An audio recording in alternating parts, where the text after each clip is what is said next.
You back to Iran and the extension of those nuclear talks. I'm joined by Shireen Hunter. She's a visiting political science professor at Georgetown University and an expert in Iranian politics. Shireen, thanks for being on the program. Pleasure. So we keep hearing that there was substantial progress made, but at the end of the day, November 24th came and went. There was no agreement. That's right. So where do we take the discussions from here on? If they couldn't agree to anything substantial that at least they can divulge the details, That's right. what difference is another 7 months going to make? Well, I think that probably what it is that there's going to be some politicking to be done, both in Tehran and also probably in Washington and between Washington and its allies, whether European allies or with the regional countries, to see where they can, come up with a formula that everybody can come on board. So one only hopes that that is what they mean by extending the talks, and that they have made obviously enough progress that they can take this to their different constituencies and to see whether they can convince them to come on board, or whether there is a sort of some way of splitting the difference, whatever it might be. There was so much, of course, November 24th, it's just a day, it's just a date, but it seems there was so much promise and hope from the side of the Iranian people. So much was riding on this.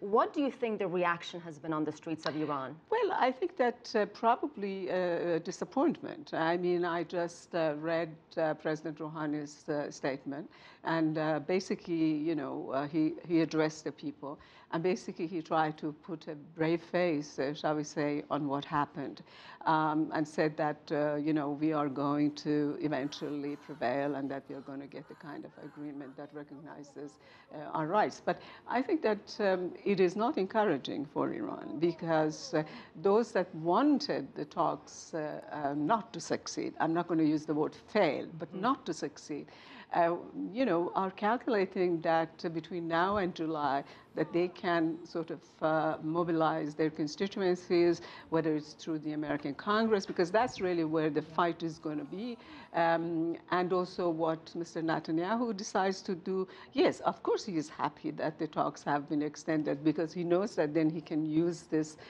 period to kind of put pressure through the Congress. And so we will see what really is. And one last thing I just say, it all really depends how soon they start this resume the negotiations, and also how quickly they agree on that sort of political... Right, the framework. Exactly. If that's done in a reasonable time, then one can hope that eventually... Secretary of State John Kerry made this comment. I was listening to his news conference today, and he basically said, this is not about trust. This is about verification. That's right. But when you get down to it, isn't trust the first step?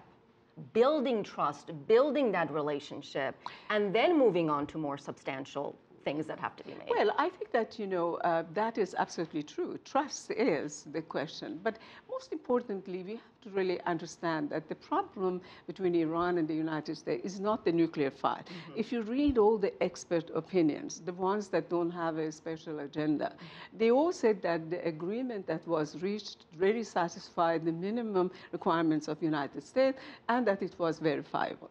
So the problem is really politics. The nuclear file has come to symbolize Iran's estrangement, whether with some regional countries like Israel or with some of the European countries. And I think that that is the problem, but that is also makes me a little bit anxious about the future of these negotiations, because if there is no breakthrough on the political level, then we are going to be the same issues. The trust issue is going to remain, and they're going to demand from Iran, concessions that politically they may not be able to deliver. And of course, some of the regional countries are going to try to use this to further weaken Iran.